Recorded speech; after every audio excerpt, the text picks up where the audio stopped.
Mateus 24, verso 1, diz assim: então Jesus saiu do templo, a caminho de seus discípulos chegaram mais perto dele para apontar a construção do templo. Verso 2: entretanto eles observaram: estáis vendo todas essas coisas? Com toda certeza eu afirmo que não ficará pedra sobre pedra, pois serão derrubadas. E isso já cumpriu, profecia já cumprida. Primeiro versículo, segundo versículo, terceiro em diante. Tendo Jesus assentado no monte das oliveiras, os discípulos chegaram até ali em particular e pediram: dize-nos quando ocorrerá essas coisas e qual será o sinal da tua vinda. Olha o interesse dos discípulos, o sinal da vinda do final dos tempos. Duas coisas que devemos observar aqui no verso 3. O interesse dos discípulos é saber quando vai acontecer aquilo que Jesus havia proferido, ou profetizado, ou ensinado a eles. Segunda coisa é que eles têm um interesse sobre a vinda de Jesus e sobre os finais dos tempos, ok? Agora presta atenção no verso 4, baixa mais o fundo, um pouco mais, que sai depois na gravação. Então Jesus revelou: cuidado que ninguém vos seduza, pois muitos são os que virão em meu nome proclamando: eu sou Cristo. Desencaminharão muitas pessoas. 6: vos ouvireis falar das guerras, rumores de guerra.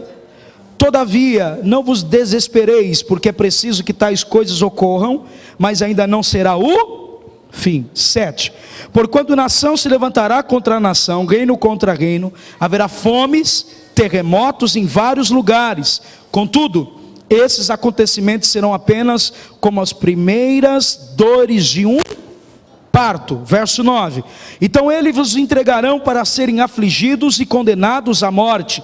Sereis odiados por todas as nações por serem meus seguidores. 10: nessa época muitos ficarão escandalizados, trairão uns aos outros e se odiarão mutuamente, ou seja, ódio em excesso. Estamos vendo isso, sim ou não? Então os numerosos falsos profetas surgirão e enganarão a muitos, e por causa da multiplicação da maldade, o amor da maioria das pessoas, não está falando do crente somente, da maioria das pessoas se esfriarão. Olha para cá agora, escute bem o que eu vou dizer. Do verso 4 ao versículo de número 14, nós precisamos entender o que Jesus queria dizer sobre a sua vinda, sinais, evidências que a sua volta era real, e como promessa, ele começa a ensinar os discípulos acerca desses sinais, e que nós precisamos prestar atenção numa coisa. Jesus, ele fala sobre os sinais para os seus discípulos, não para que eles ficassem com medo, mas que trouxesse esperança. Por quê? Porque por mais que passamos dificuldades e aflições na terra, em alguns momentos, não é sempre, nós temos muitas das vezes a tendência de relaxar com Deus, não orar, ficar zen. Nós vemos uma geração fria. Aí a gente fala assim: pô, a igreja está fria, cara, o pastor está frio, pô, os irmãos da igreja estão frio. É profecia de Deus. A frieza é um dos sinais apocalípticos do fim dos tempos. Jesus fala que o aumento da maldade, o aumento do pecado, juntamente viria o esfriamento do amor para com as pessoas. Você percebe que a vida do ser humano não está valendo nada no Rio de Janeiro, e que por mais que os traficantes usam os moradores como escudo, porque fica muito mais difícil identificar quem é e quem não é, a gente sabe que certos lugares, Rio Grande do Sul, Porto Alegre, está um caos. Tantos lugares da nossa nação. O esfriamento é um dos sinais. Estar frio dentro do ambiente chamado igreja é um dos sinais da vinda de Jesus. Presta atenção no que eu estou falando. E isso você precisa identificar como também um dos sinais que Jesus estava dizendo. E não só isso, Jesus começa então a sua prédica, ou a sua pregação, dizendo que eu e você devemos cuidar para não ser seduzido pelos acontecimentos. Ou seja, não afrouxar, não viver uma vida relaxada. No verso 5, ele vai dizer que virão muitos no nome dele, dizendo que o Cristo está aqui. Olha, eu sou o Cristo, eu sou o Messias enviado. Conversando com o pastor Esdras essa semana, existe um judeu ortodoxo que não crê em Jesus como Messias, como enviado do Pai. Está chamando todos os judeus ortodoxos de todas as nações, dizendo que o Messias já está no meio deles. Presta atenção, Jesus já havia proferido. Eu estou falando de coisas de semanas. está havendo uma volta para Israel. Não é somente agora uma viagemzinha como a gente está acostumado a ver, de caravana de pastores fazendo para conhecer Israel, não. Muitos judeus estão voltando a morar, está havendo uma restauração de Israel, e a gente sabe muito bem que o relógio da igreja é olhar para Israel e orar pela paz em Israel, como o Salmo nos ensina. E quando Deus fala isso, no verso 5, Ele está dizendo que haveria muitos dizendo que Ele é Cristo, e muitas das vezes faria com que pessoas seguissem, pastor Fernando, esse Cristo, que não é Ele. Ele está dizendo, não acreditem, mas muitas pessoas vão passar a acreditar. No verso 6, Ele vai dizer que vai haver guerras, evidências de guerra real, como houve na Síria, já vou falar isso, Síria destruída, e rumores de guerra. A gente está vendo, essa semana, sexta-feira, eu estou acompanhando, sexta-feira a China cortou o combustível da Coreia do Norte, do Ion lá, não sei o que, não lembro o resto do nome dele, e cortou o combustível, cortou todo o alimento, todo o fornecimento para aquele país, e juntamente com o presidente dos Estados Unidos, reunidos agora em outubro, eles vão se reunir para fazer o G8, antes do G20, os 8 países, as 12 potências do mundo, para poder fazer um veredito de paz. Olha para cá, por quê? Porque está quase para estourar uma guerra. Não vai haver, eu acredito na minha visão, a terceira guerra mundial, mas aqui a palavra do Senhor está dizendo que haveria rumores de guerra. Escute bem, todavia não desespereis, porque preciso que tais coisas ocorram, mas ainda não é o fim. Diga para o seu irmão, ainda não é o fim, mas são sinais. Jesus está dizendo o seguinte, para simplificar um pouco mais: haverá nação contra nação, reino contra reino, fomes e terremotos, sinais. Diga, fome também é um dos sinais. Fala mais alto, fome é um dos sinais. Terremotos. Sabe o que aconteceu na sexta-feira, quando a China quebrou em financiar a Coreia do Norte, pastor Fernando? Sexta tarde aconteceu um terremoto na Coreia do Norte. Como que pode no mesmo dia, depois do rompimento de quebra de contrato, o terremoto de 3.4 na escala Richter, que fala isso? E aí veio sobre a nação da Coreia do Norte, sexta-feira agora. Irmãos, nós estamos andando em cima das profecias, em vários lugares, e de repente você vê terremoto no México, terremoto na Cuba, terremoto na Costa Rica, juntamente com tufões, com ventos. Agora o Irma passou, mas vemos as nações gemendo. Por quê? Presta atenção no 8 e olha comigo aqui o que eu vou falar agora. Contudo, esses acontecimentos apenas como primeiras dores de parto. Diga, dores de parto. Olha para cá. Vou falar o que Jesus está querendo dizer. Todos esses sinais e acontecimento é quando uma mulher que está prestes a ganhar o seu filho, mas ainda não é o tempo, ela sente as contrações em crescimento. O espaço é um pouco mais longo e a dor não é tanta.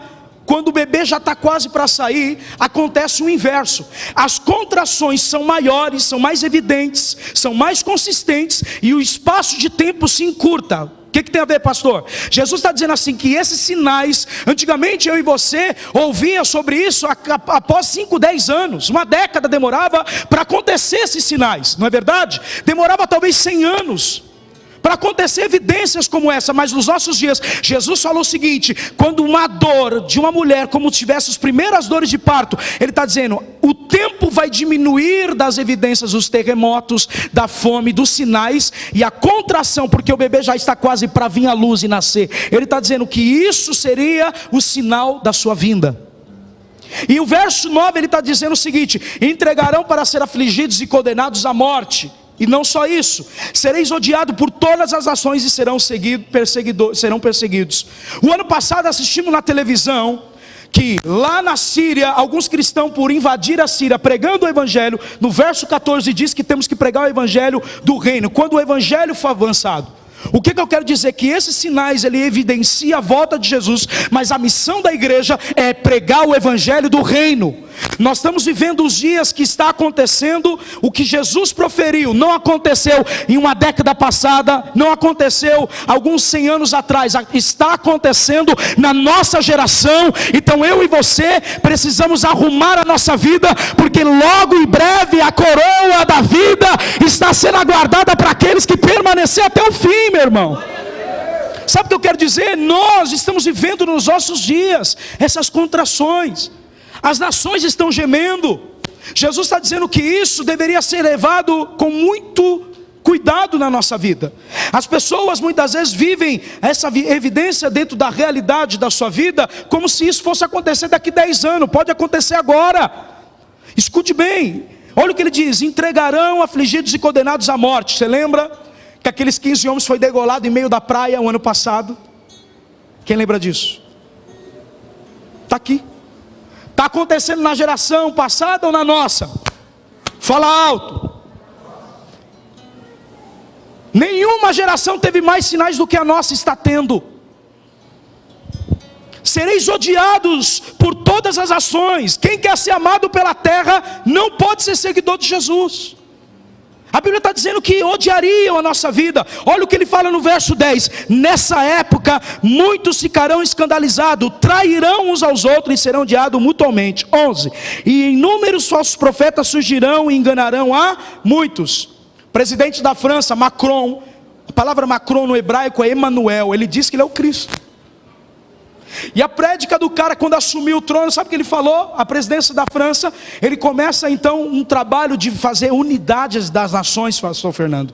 Ele começa a pregar paz, ele está querendo fazer uma unidade, uma aliança só. Escute bem, dia 8 agora, se eu não me engano, de outubro, escute bem o que eu vou falar aqui, olha para cá.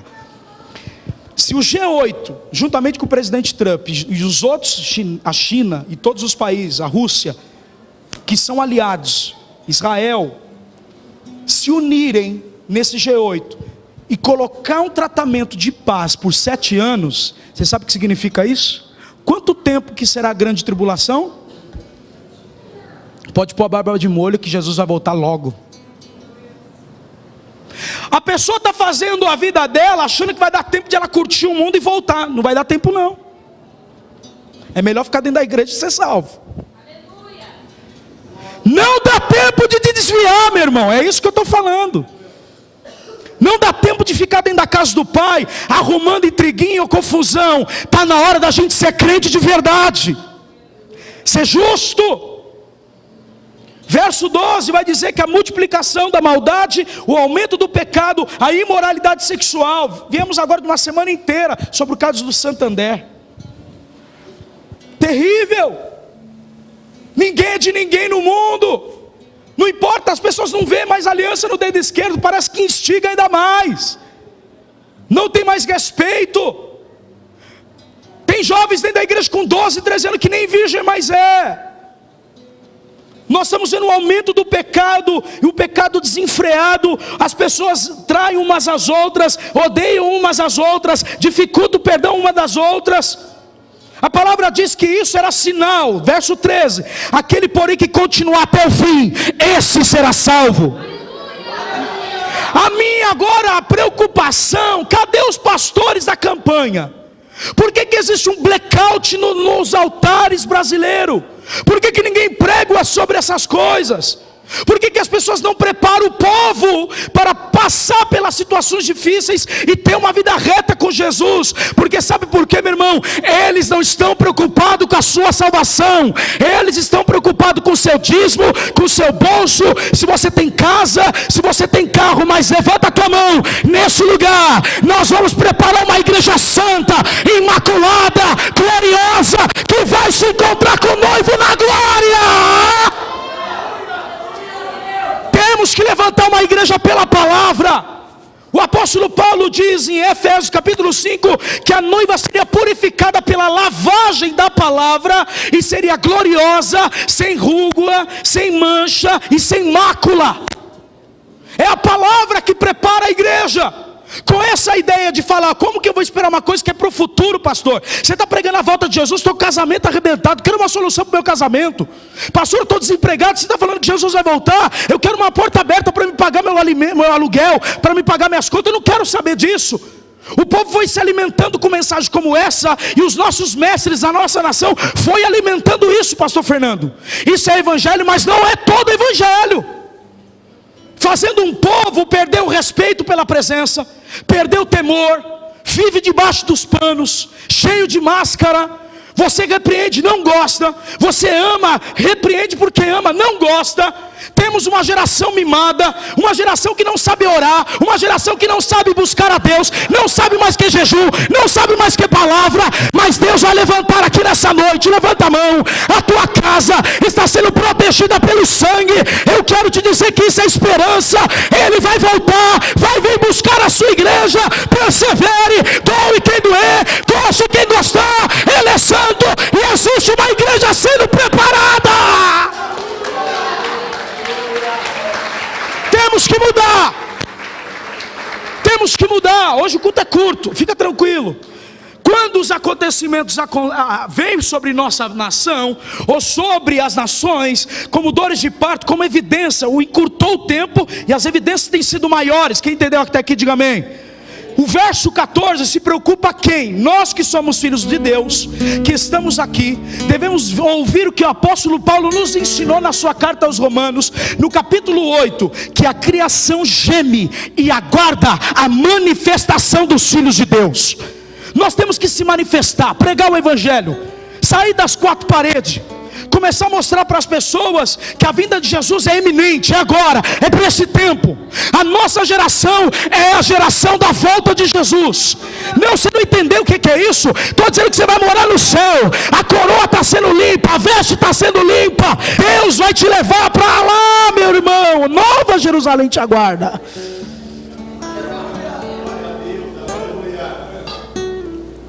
Pergunto: as pessoas querem que o sermão venha de encontro à sua necessidade agora, mas o temor é o princípio da sabedoria, e o homem que teme ao Senhor é abençoado. Se a gente restaura o temor da igreja, a bênção alcança toda novamente a vida daquela pessoa. Mas parece que os pastores estão preocupados a não pregar o evangelho. Verso 14 diz: o evangelho do reino será pregado a todo mundo habitado, como testemunho de todas as nações. Então chegará enquanto os acontecimentos vêm aqui, a gente vê que Jesus está voltando. Olha para o seu irmão e fala assim: por que você está calado?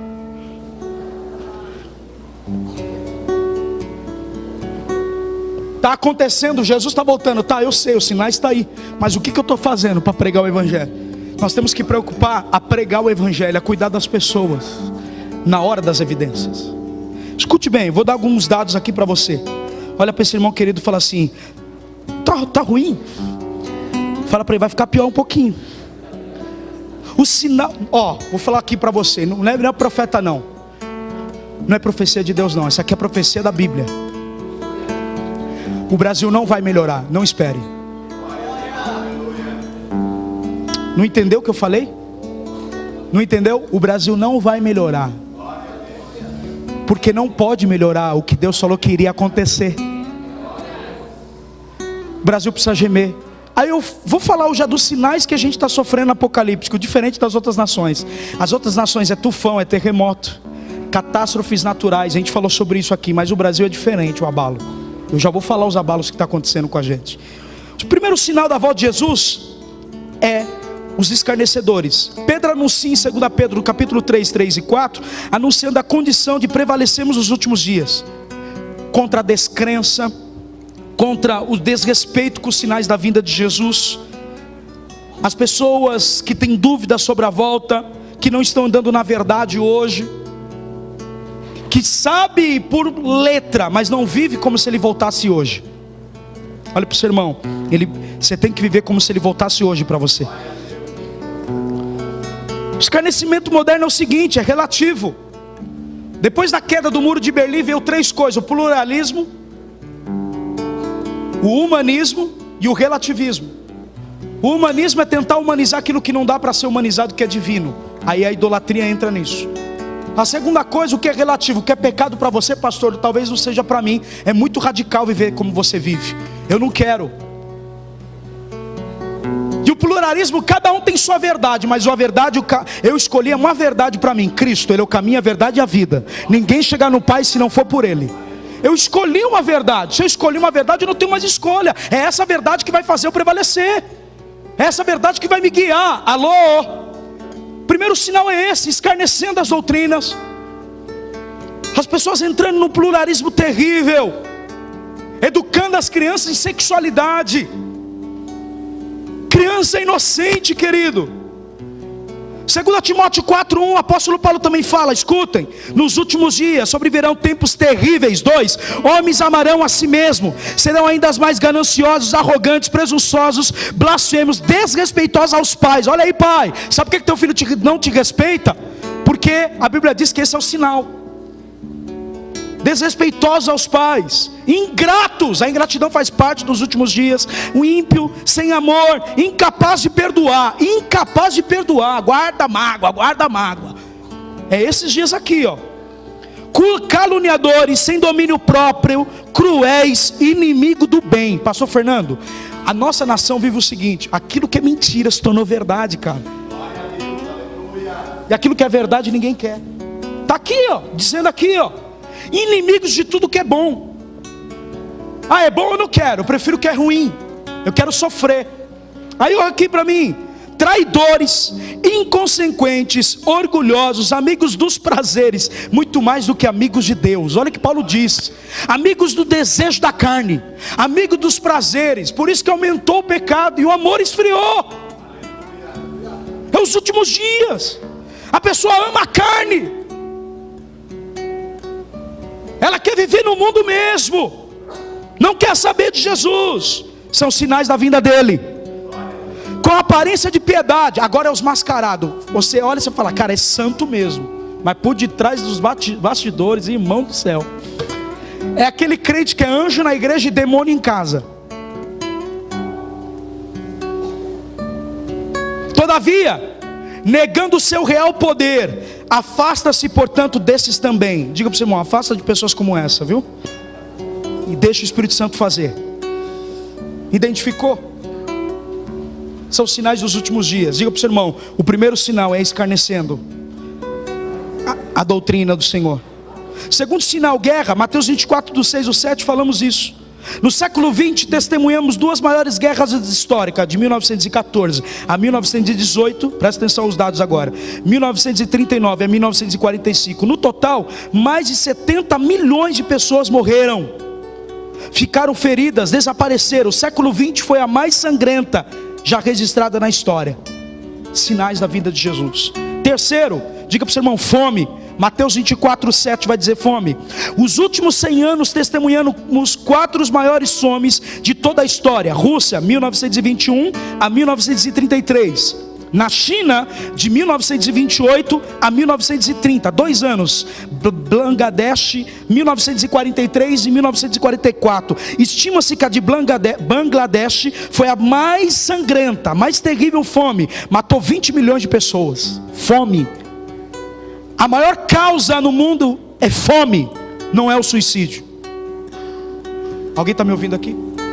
Sabe o pão que você murmura? O arroz e feijão que você fala que não vou comer? É a maior causa no mundo hoje. Tem pessoa que não tem nem isso. Isso é caviar, manjeiro dos deuses em alguns lugares. Seu ingrato.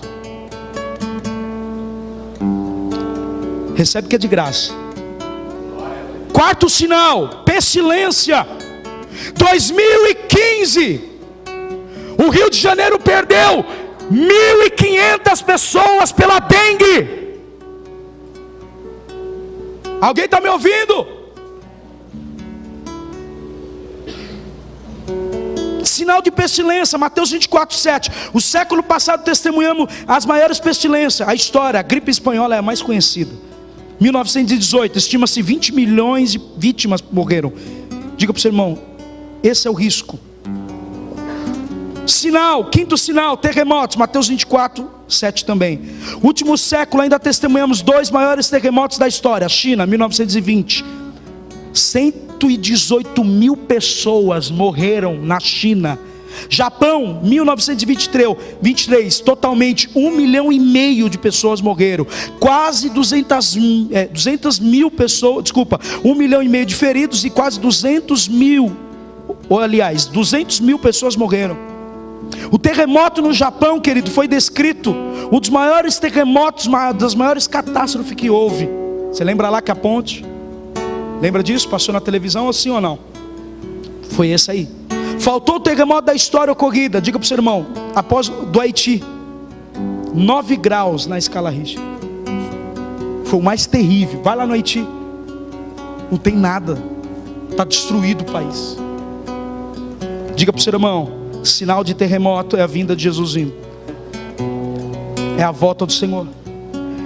Sexto sinal, vou acabar cedo, depois dos sinais eu oro, nós vamos cear e ir para casa para a glória de Deus, amém?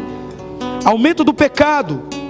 Mateus 24:12. Para muitos talvez pareça redundante falar do aumento do pecado nos nossos dias, como dos sinais que apontam a volta de Jesus. É um dos sinais proféticos que a gente acabou de falar. A exceção da pornografia, fornicação, adultério, desonestidade, violência, isso é evidente em qualquer pessoa. A revolução sexuais e drogas ganharam tal espaço na sociedade que parece ser submersa em tudo. A gente vê isso na Cracolândia. A gente vê isso nas nossas ruas hoje, dentro dos banheiros da escola, pessoas usando droga. A prostituição no meio da igreja, fora da igreja, piorou. Alguém está comigo? Isso é aumento do pecado. Estima-se que o mês de agosto, todo ano, é o mês de divórcio maior da história. Todo ano que inicia o mês de agosto, para mim foi um dos meses mais terríveis esse ano. Eu senti demais. Diga para você, irmão, o mês que demora para acabar, 5 semanas, irmão. Se você relembrar algum mês de agosto, como é que foi na sua vida, foi difícil. Sétimo, diga para você, irmão, multiplicação do conhecimento. Essa é a parte que eu mais gosto. Diga, multiplicação do conhecimento. Daniel capítulo 12, versículo 4. Ele profetizou: muitos correrão de uma parte para outra, a ciência se multiplicará. Nosso século conheceu a técnica como jamais a outra história ou qualquer geração conheceu. A tecnologia. Comunicação transformou o mundo naquilo que chamamos de teoria da comunicação, ou a aldeia global. Escute bem, o mundo tornou-se menor. O homem foi capaz de até mesmo de 20 de julho de 1969 pôr os seus pés na lua. O telefone, rádio, telex, fax, televisão, computador e internet. Tudo isso foi criado após Daniel profetizar. Tudo isso tem sido criado em um único século e feito uma enorme revolução no mundo. Na verdade, cada minuto uma nova tecnologia é desenvolvida no mundo, cujo impacto seria muito grande. Olha para o seu irmão, 75% das pessoas, 7 bilhões de pessoas no mundo têm um smartphone e tem internet no celular. Chip da besta, não é aquele chipinho lá não, irmão. Onde o celular fica? Você paga as contas do banco usando o celular. Sua vida está no celular. O e-mail está no celular. Você peca pelo celular.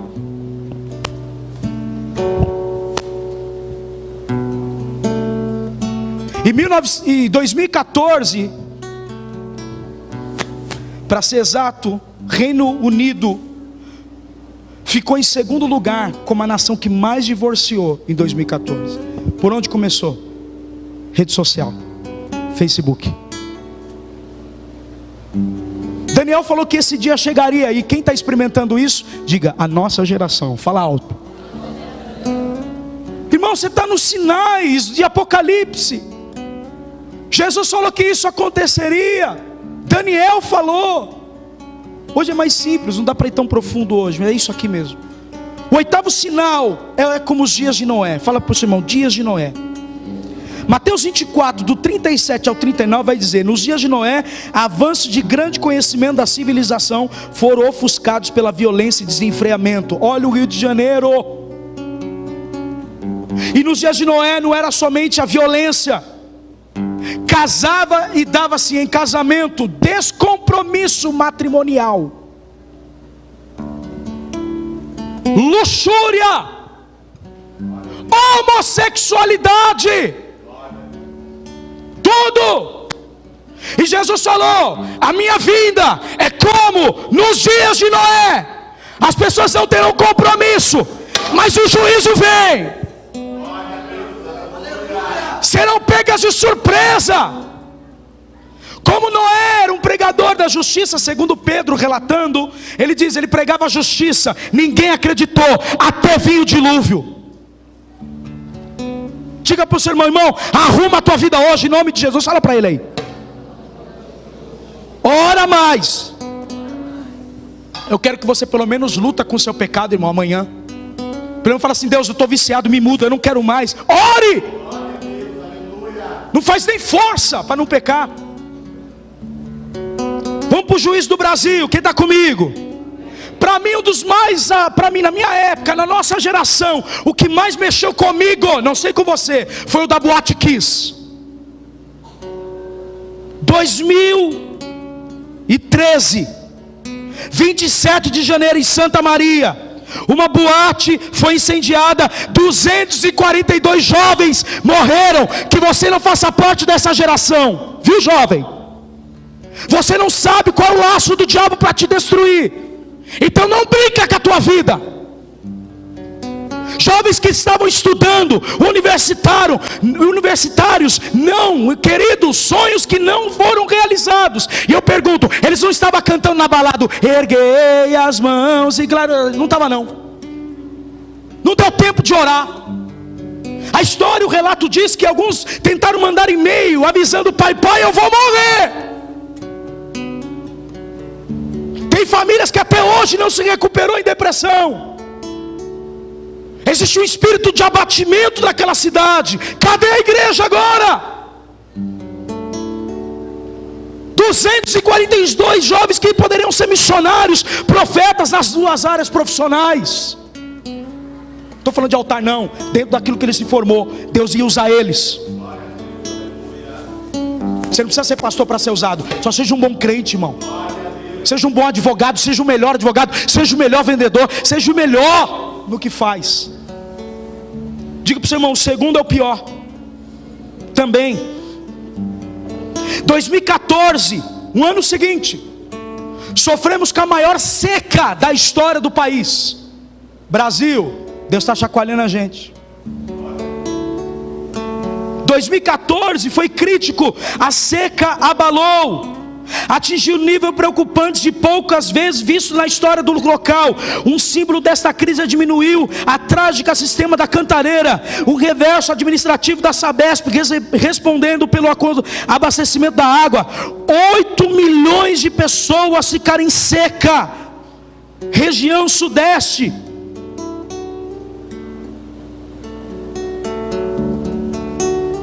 Crianças morreram porque faltou água em cidade. Hospitais sem fornecimento de água fecharam. Alguém está comigo aqui? E quando foi transportar o corpo para o outro hospital, não deu tempo. Deus está chacoalhando o Brasil já há muito tempo. Porque quem envia a seca na história de Israel, quem retém a chuva é Deus. E todas as vezes que vem seca, é juízo de Deus para uma nação. 2015, se eu não me engano, Joel profetizou que a lua ficaria sangue. Olha para cá, para o judeu falando que a lua fica sangue. Quando a lua fica sangue é sinal de juízo para Israel.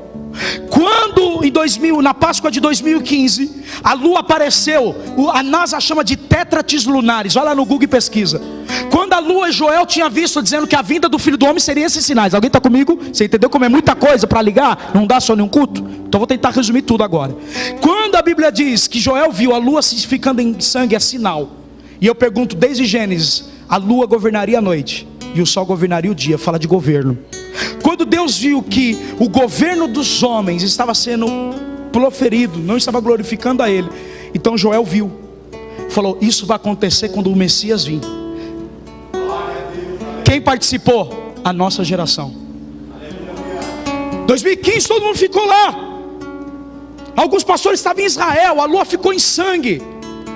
Setembro do ano passado, no nosso Yom Kippur, após passar ele, vimos o eclipse solar, juízo para as nações. Alguém está comigo? A seca durou até 2016, até o finalzinho de 2016. Por que voltou normal? É Deus falando: Brasil, desperta, eu tenho um chamado com vocês. E esse é o mais recente, que eu vou falar agora, e o último, 2015 também. O rompimento da barragem da cidade de Mariana acabou com o minério da cidade, destruiu A cidade está irrecuperável. Milhares de pastores mandou carro-pipa para a cidade.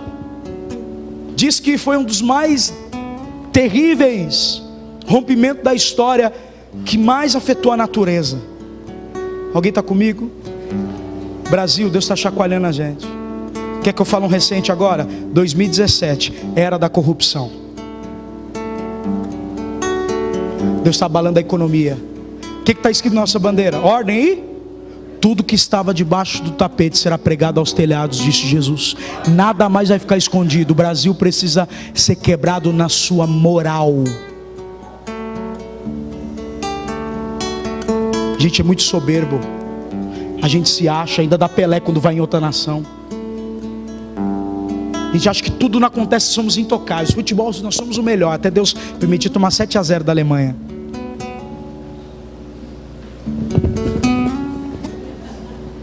País do futebol. Por quê? Porque Deus não vai deixar quem está chorando, os remanescentes. Esse país vai ser conhecido como um país de missionários. Alguém está comigo? País de uma igreja que leva a Deus a sério. Deus tem uma palavra para a nossa nação. É tempo de despertar ao seu chamado. 2017, ano das maiores descobertas da corrupção. A gente brincava, tirava sátira. Corrupção, todo mundo mente. O tal do Lady Gerson se aproveita de tudo. Alguém está comigo aqui?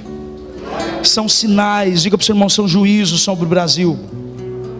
O último sinal, 9, versículo 14 de Mateus. O sinal da volta de Jesus seja o pregamento, diga assim, a comunicação e o avanço do evangelho do reino. Olha para mim aqui. Você que tem uma rede social, você prega o evangelho hoje, grava um vídeo. Se você paga a tua página, ou alguém de um país pega aquela página e copia, aquele país que não tem acesso, que eu e você não conseguimos penetrar para pregar o evangelho, se ele entrar no YouTube, escutar a mensagem de hoje, se arrepender, ele é salvo. Pois eu indico um filme para você, que para mim é um dos filmes melhores sobre teatro, William Shakespeare. O nome do filme é anônimo. William Shakespeare pegou um nome porque ele apresentava a peça. Ele é conhecido como um dos maiores homens na parte de teatro e história. Só que havia alguém por detrás dele que escrevia, e era apresentada uma comunicação. Depois que Daniel profetizou, lemos sobre isso aqui. O que aconteceu? Deus fez o seguinte: se a gente ficar atrasado, eu vou facilitar, vou levantar homens que tenham ciência que eu vou dar, para que eles possam ser levantados como ícones, porque é fato, Steve Jobs mudou a história da tecnologia, sim ou não? E aí a ideia é de que Deus queria facilitar a comunicação do evangelho. E aí eu pergunto para você hoje, caro crente, como é que você tem usado sua rede social? Para influenciar, ou você é influenciável? Através da sua rede social as pessoas podem ser tocadas, cara. Você não posta nada lá que glorifique a Deus.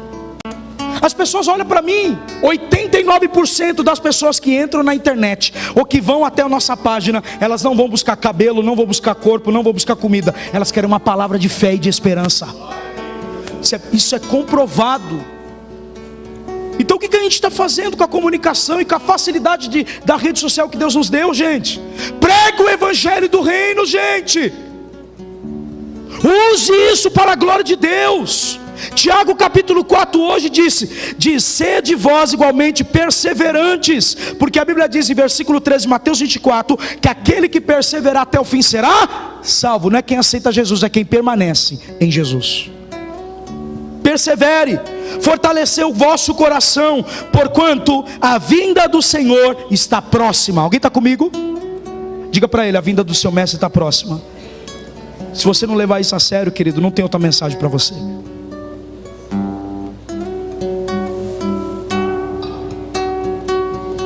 A última, que para mim é a mais terrível. Abre Isaías 17. Essa profecia cumpriu poucos dias.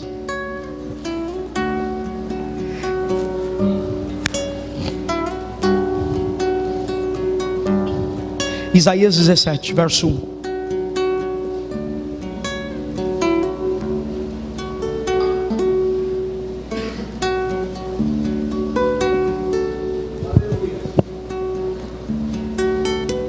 Todos encontraram, diga amém. Oráculo da advertência contra Damasco. Eis que Damasco deixará de ser uma cidade, reduzirá-se a um monte de escombros. Suas cidades abandonadas para sempre pertencerão a rebanhos que ali se deitarão e ninguém os espantará. O que aconteceu com a Síria? Damasco é a capital da Síria. Quem está comigo? Quem profetizou não foi Daniel. Isaías profetizou antes de Jesus vir que a Síria deixaria de ser uma cidade. Vai lá no Google e pesquisa geograficamente onde está Damasco. Sabe o que eu aprendo? Isso aqui não aconteceu na Alemanha antiga, no nazismo. Isso aqui não aconteceu quando a gente deixou de ser uma geração atrasada e passou a ser a geração de 2000, a geração tecnológica ou a geração milenista, uma geração modernista, melhor dizendo. Escuta bem, você viu o ano passado o que aconteceu com a Síria? As guerras, imigrações. Você lembra do menino na praia morto? Quem lembra? Tentando fugir da sua vida. 2015, quer dizer. Olha para cá. Isso é o que Isaías profetizou e cumpriu na nossa. Fala alto. Vou falar a última coisa aqui para concluir, que eu tenho 5 minutos para fazer a ceia e terminar o culto. Olha para cá. Próximo acontecimento na agenda de Deus é o arrebatamento da igreja.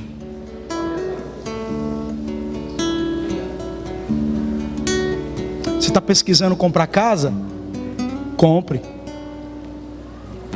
Está pensando se formar? Se forme.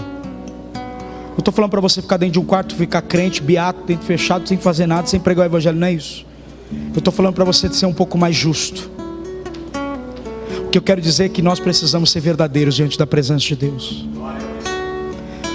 O que eu quero instigar você com essa mensagem é falar que você já teve momentos melhores com Deus e que hoje você está vivendo um outro momento que Deus não quer isso para você. É falar para você se despertar, porque se você não pregar para sua família, ela vai para o inferno. Se você continuar caindo, vivendo uma vida de pecado, como é que você vai ser salvo? Se tem que ter perseverança. Não estou pregando para um povo que não peca, estou pregando para um povo que se arrepende, um povo que reconhece suas obras. Alguém está comigo? Ei, igreja de Apocalipse, que você não seja Laodiceia, que você seja Filadélfia, tendo pouca força, mas não negaste a minha palavra. Está difícil, mas não nega a palavra de Deus. Choro, confesso, mas fico na palavra. Alguém está comigo? Eu não quero que Jesus volte para dar um fim no mundo. Eu quero que Jesus volte para ver como Ele é e ser achado nele, como Paulo falou e a gente cantou hoje. Se Jesus está voltando, o que você deve fazer? Diga para o seu irmão, você deve fazer uma coisa só: prega o evangelho. E para pregar o evangelho, Paulo disse assim: eu esmurro o meu corpo. Olha para cá, jovens. Eu esmurro o meu corpo. Eu quero, minha carne deseja isso, mas eu esmurro o meu corpo, para vendo eu pregado, eu não venha a ser reprovado no que eu preguei. Não dá para você pregar o evangelho amanhã e ser encontrado fazendo coisa que não deve, dando mau testemunho, não pagando, vivendo uma vida mentirosa. Porque senão as pessoas não vão dar crédito ao que você falou. É o que você vive que elas verão. Entende o que eu estou falando? Não adianta falar se a nossa vida não condiz. E o pior é que tem alguns que falam: sou da igreja do Danilo. Não é não, você é pior que isso. Você é a igreja de Cristo na terra. Não confunda uma placa, meu irmão. A placa não salva. Quem salva é o sangue de Jesus vertido na cruz. Quem está comigo? Deus quer que você se desperta. Deus quer que você se levanta. Deus quer que você arrume teu casamento. Repara a alabachura e as alianças. Muda de vida. Ore mais. Se você fala que ora, por que você pede ajuda? Você não precisa de ninguém, você precisa de Deus. Sabe o que você precisa? Não é do pastor, é de Deus, irmão. Quando você foi tocado por Deus, Ele não olhou aquilo que você era, Ele viu que você se tornaria na presença dEle. Ele não te chamou de traficante, de prostituta, de homossexual. Ele te chamou de filha, de filho amado. O mundo está te enganando, lançando proposta para o seu coração. Esmorra teu corpo, irmão, amanhã. Fala, não quero. Procura tua esposa, confessa. Procura o teu marido, confessa. Procura os teus pais e fala o que está acontecendo. Arruma. Dá tempo ainda. Eu estou dizendo que dá tempo ainda. Não entendeu? Eu estou dizendo que dá tempo ainda. Quem está comigo? Isso não deve trazer tristeza e peso, tem que trazer alegria. Dá tempo de entrar, as portas estão abertas do céu, a porta da graça está aberta. Lembra do teu batismo, faz como Charles Harvey Spurgeon falou: quando você levantar pela manhã, lavar o teu rosto, lembra do teu batismo. Você nasceu de novo, chega de reter perdão, está na hora de vivermos e ser crentes de verdade, igreja. A trombeta vai soar, o último dia está chegando. Deus vai levantar uma geração, levanta a mão, profetas genuínos, homens que não vão mais reter a verdade das pessoas. Isso, evangelista. Se encontrou alguém em pecado, fale, saia do pecado, irmão. Você precisa mudar. Chame você de chato, você está querendo ganhar alma. Alguém está comigo? Abre a boca aí. Tem trombeta aí, solta a tua trombeta. Dá um glória aí. Ele te salvou, Ele te salvou, Ele te salvou, Ele te salvou da condenação. Levanta a mão e recebe a glória aí. Meu Deus, aleluia. Imagina teu pai sendo salvo. Veja tua mãe sendo salva. Veja teus amigos sendo impactados. Não dá tempo de desviar. Sai do mundo. Que crente é você? Você está escandalizando a fé. Isso não é crente. Crente não tem outro desejo a não ser estar com Jesus.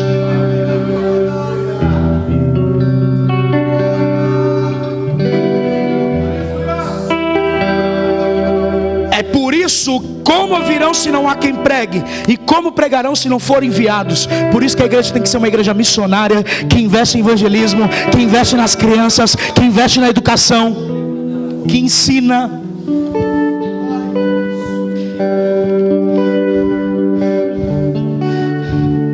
Quero que você feche seus olhos e se examine antes de tomar a ceia, o corpo de Cristo. Se examine. Está aqui ó, esse texto aqui, ó, Isaías 17, cumprido em 2017, 2016 para 2017. Nunca mais a Síria vai voltar a ser cidade. Quem profetizou? Isaías. E se cumpriu na nossa geração. Para de pornografia. Para de deitar com um com o outro amanhã, com o outro amanhã, com a outra amanhã. Sai do amaziamento, vai casar ou separa. Não dá para ficar amaziado não. Alguém está comigo? E sabe qual é o problema que eu prego assim? É que ninguém quer me convidar, porque eu confronto. Pastor que confronta, o povo fica assim, ó. Será que é verdade que ele vive isso? Não, irmão, a qualidade da mensagem é melhor que o vaso. Eu me enquadro nisso e eu quero me ajustar a isso. O problema é que eu não me anulei, eu me incluí. Se você veio para uma igreja de ensino, seja alguém de ensino para os outros. Vou falar de novo. Se você veio para uma igreja de ensino, como você diz que nós somos, então seja alguém que ensina alguém também.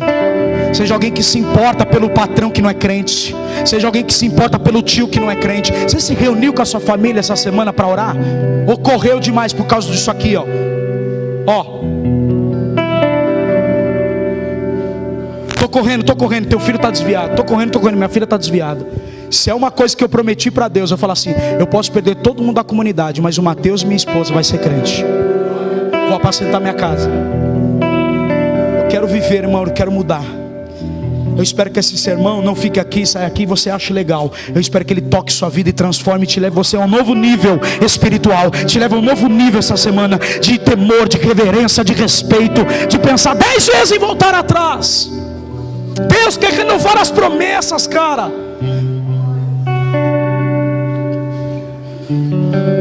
Pelo menos eu errei tentando. Eu não errei me fazendo fornicação, prostituindo ou adulterando no altar. Quem está comigo? Então não me chame de santarrão, porque eu não sou santo, mas aquele que é o santo de Israel está no nosso meio hoje. Alguém está comigo aqui? Ele quer conserto. Arruma a tua casa. Ó, larga o vício. Larga a fofoca. Seja uma intercessora, seja um intercessor. Enquanto você fica na rua lá sem fazer nada, sentado falando dos outros, seu marido não se converte, seus filhos não se convertem, sua esposa não se converte, seus amigos não se convertem, fala: crente igual esse eu não quero. Crente igual minha mãe? Não vou.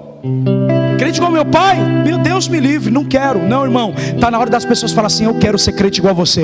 Eu vejo a luz de Deus em você, eu vejo a glória de Deus em você. Levanta a mão. Eu vejo que você está lutando, por mais que é difícil. Meu Deus, uma vez eu tentei não conseguir, mas agora eu quero ser crente como você tem lutado há tantos anos.